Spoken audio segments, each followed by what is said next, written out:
மதுரை மாவட்டம் வாடிப்பட்டி வட்டம் சோழவந்தான் அருள்மிகு பிரளயநாத சுவாமி ஆலயத்தில் கார்த்திகை சோமவாரத்தை முன்னிட்டு 108 சங்காபிஷேக பூஜை நடைபெற்றது.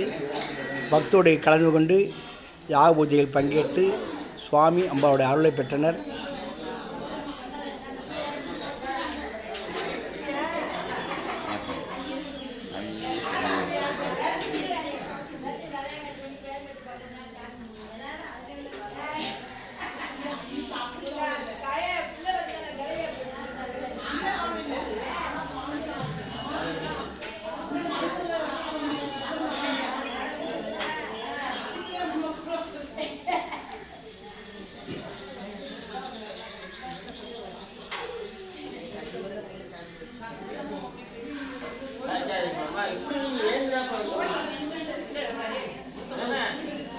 உருண்டு போயிடும் அப்படியே.